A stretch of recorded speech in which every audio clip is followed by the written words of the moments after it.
Outside a crumbling brick building, Miss Martian hovers in the air, her green skin glowing in the light. Nightwing stands below, hand pressed to his ear. "Keep me updated," he says. "We're at the site of the second event now." She lands beside him, eyes distant. "Steel is stressed," she murmurs. Through her mind link, Nightwing can feel her tension. She's nervous and holding back. He exhales and starts climbing the shadowed stairway with her at his side. "All right, we've got 3 new events to deal with. Let's stay focused." Miss Martian hesitates, her voice low. "I know I'm not welcome on your team. I can feel it." Nightwing draws in a breath. "I'm sorry, but right now, we need to focus. You said you wanted to help." She glances at him, her expression softening. "I do." "Good," he replies simply. They move deeper into the building. Her hand glows green, lighting the way. This is the location. Inside, they find an old woman sitting in her chair, the TV flickering strange images. "You here to fix the cable?" she snaps. "About time." Nightwing frowns. "I don't see anything out of the ordinary." Miss Martian narrows her eyes. Energy readings are high, but there are no signs of an event. Suddenly, the world shifts. Nightwing blinks. He's now in a white suit, surrounded by glowing lights, a jazz band playing. Miss Martian appears beside him in a red striped dress and a wide hat. She leans close, smiling coyly. "What's a nice superhero like you doing in a dive like this?" Nightwing stares. "What the? Why did you say that?" I don't know. The words just came out," she admits. Back in the apartment, the old woman squints at her TV. "This ain't my shows." Inside the illusion, Nightwing stumbles to the bar. "Answers, Joe." "That's what I want," he shouts, sounding like an old movie character. "Why am I talking like this?" Miss Martian gasps. "We've been caught inside the event. Our identities are mixing with these characters." He grips his head. "Damn it." She leans close. "The longer we stay, the more we'll lose ourselves." Music swells, couples start dancing, and suddenly Nightwing is dancing with her too. "Is that why we're dancing?" he groans. "Oops, yes, sorry, I lost focus. It's hard to resist." "Concentrate," he pleads. "Try to use the mind link." "It's gone, Nightwing. My powers don't work here." Frustrated, he snaps, "Great, just more proof I'm useless." She frowns but doesn't reply. Suddenly, a booming voice shouts, "This establishment is subject to an official raid." Officers rush in. The old woman grumbles at her TV. "Where's my damn program?" The world twists again. Now they're in the blazing desert. Nightwing rides a horse, dressed like a cowboy. Miss Martian gallops beside him in a red western dress. "We've switched again!" Nightwing yells. She steadies herself. "Yes, and all that fighting between us just makes it worse." Gunshots ring out. Nightwing instinctively fires back. "Tarnation!" "Richard, stay calm," she urges. "You're not a gunslinger. This isn't real." But it's too late. His horse is shot, throwing him violently into the dirt. Bandits surround them. One sneers. "End of the trail, masked man. Hands up." Nightwing smirks. "You want hands? How about fists?" He leaps forward, knocking a rider off his horse while Miss Martian spins and kicks another. Far away, the old woman yells at her TV, "Give me my stories!" Another twist. Now they're in a futuristic spaceship under blaster fire. Miss Martian wears a sleek spacesuit, firing an alien rifle. Nightwing ducks under plasma bolts. "We need a way out," he shouts. "Yes, Captain. We have 30 minutes to save the galaxy," she replies. Nightwing freezes. "I can't even trust my mind anymore." She kneels beside him, calmer now. "You are just a human with no superpowers. Yet you have consistently excelled your entire career. Wait, is that it?" The walls shimmer. Suddenly, they're back in the smoky haze of a dimly lit lounge.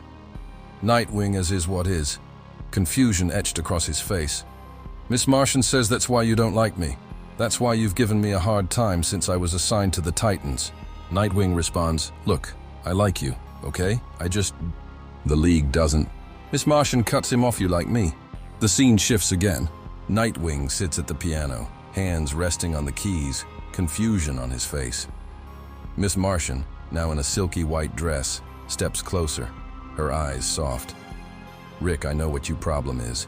The world flickers again with another Kale, a new scene. The lounge is quieter, shadows long across the floor. Nightwing's hands hover over the piano as Miss Martian leans against it, her expression serious now. I have a problem, he asks. She gazes down at him. You have trust issues. Batman treated your previous incarnation of the Titans with disdain. I don't, he starts, but she cuts him off. We all have secrets that we hide, Rick.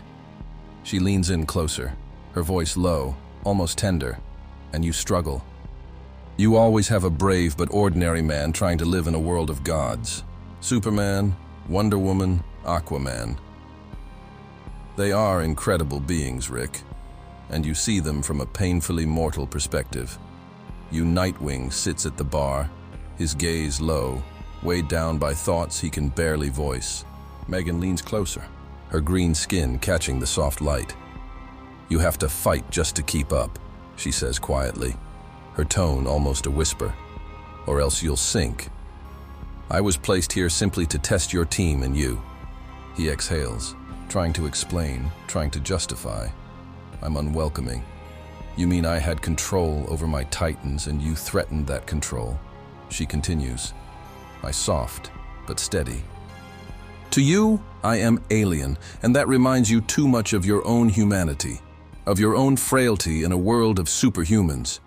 So, you assert control because you feel you have everything to prove. He almost laughs a hollow sound. So I'm overcompensating. Yes, she answers gently. But you also haven't made it easy for me. Nightwing looks at her, his expression caught between defensiveness and guilt. I have to prove I'm a valuable ally to you and the others to staying afloat in this life. It's a full-time job. She smiles faintly. I am new to this work, Richard. I value your experience. His voice softens, almost breaking. I'm not sure we can get out of this, Megan. I know, she says, her hand brushing his arm. I know, Richard. The scene shifts. The two of them stand close, almost too close, their faces inches apart. I can feel my identity slipping away. Rick, she breathes, her eyes locked on his. He swallows hard, forcing calm into his voice. We have a hold on, sweetheart. Our friends will be working on a fix. We just have to hold on to ourselves.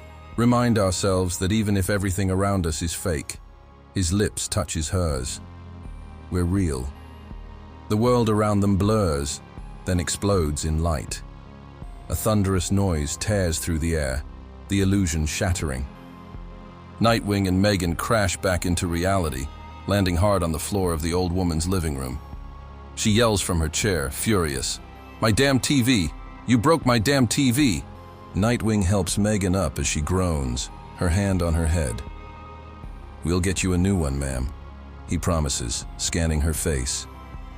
You okay? Yes. She breathes, regaining composure. Thank you. Someone must have restored the mind link.